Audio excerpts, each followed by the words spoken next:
consistently through the first few games to get pressure basically with a 4-man rush. It seems to me that's been a huge key in your defensive success. Yeah, I mean, that's every year. That's something we harp on. It's something that we make an emphasis of, and it's really who we are. It's what our identity is. If we can't get a rush of 4,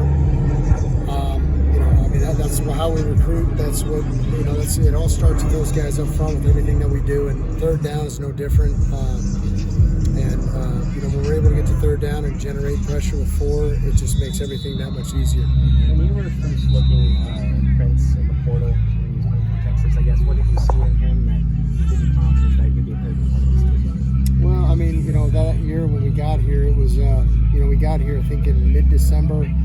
Really wasn't able to hit the ground, like, really running recruiting-wise, so we were scrambling, and that was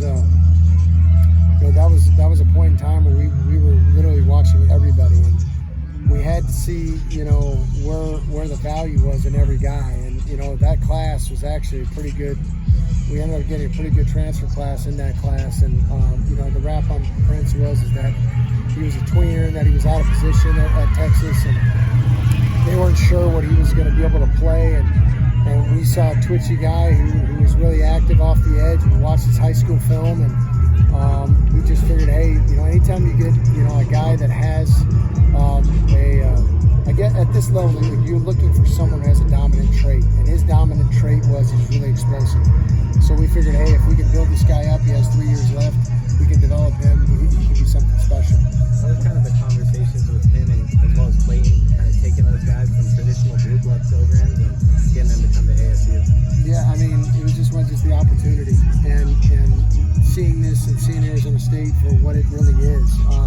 There's perception, and then there's reality. And the reality of Arizona State is it's a great place to live. It's a great place to be a student athlete. The quality of life is really high here, and the reality is too is our guys look forward to coming to school and coming to work and coming to football every single day. Every time they come into that facility, they have an energy about it. There's no monotony.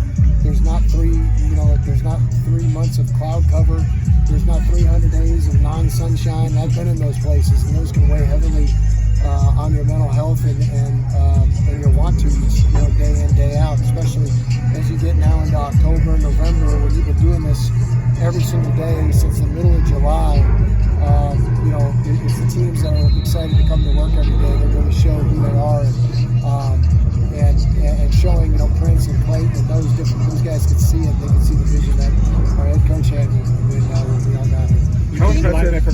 The linebacker group as deep as it was last year. Markel, he still played as a true freshman.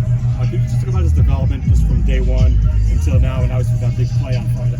Yeah, he's another guy you just you look at and you see just the dominant traits. Like when we watched him as a high school player, he played safety, but his dominant traits were his length.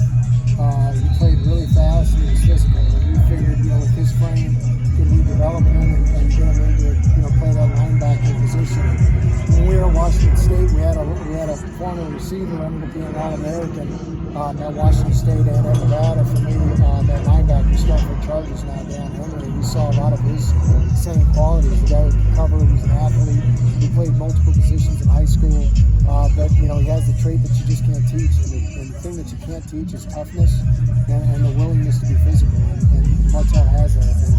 And when you have those qualities and the dominant traits like athleticism and the ability to develop, when you got the toughness is the hardest thing to develop. You can't develop that as a coach. It's something you have to literally find, and you got to recruit it. And he's been everything we expected, and we think his ceiling's really high. When you go back and look at the game tape from Friday, was that about as flawless as a defensive game that you could have?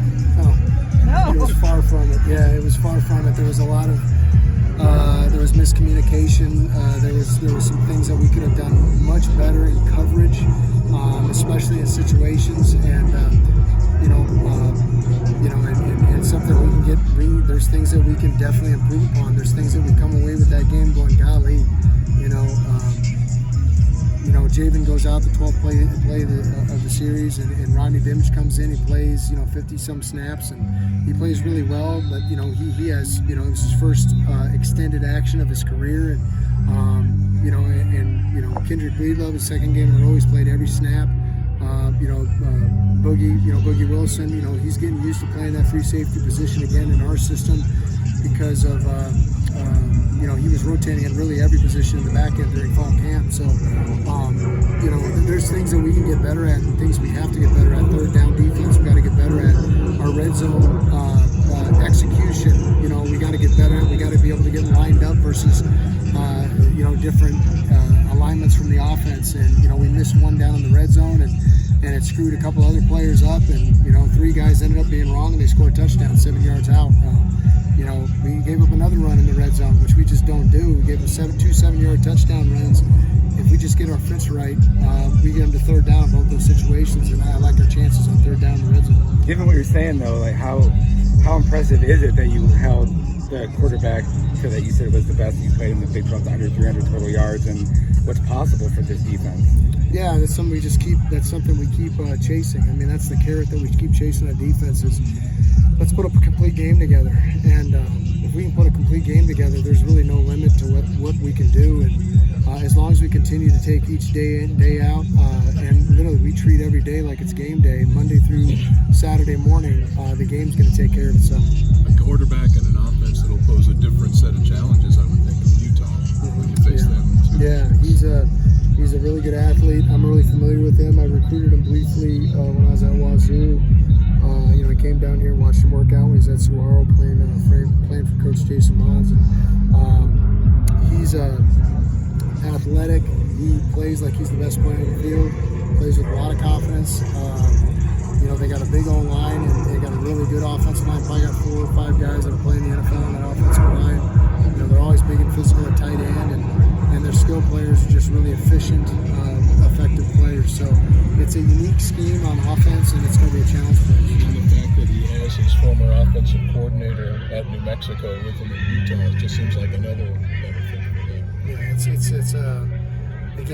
it's his first year there as a coordinator, but anytime you got a quarterback the second year in the offense where he's had that kind of productivity, you're going to have a well-oiled machine on offense, which is indicative of, averaging like 48 points a game or something crazy and 550 yards of offense a game or something wild. So we're going to have to put together our best plan to be able to defend these guys.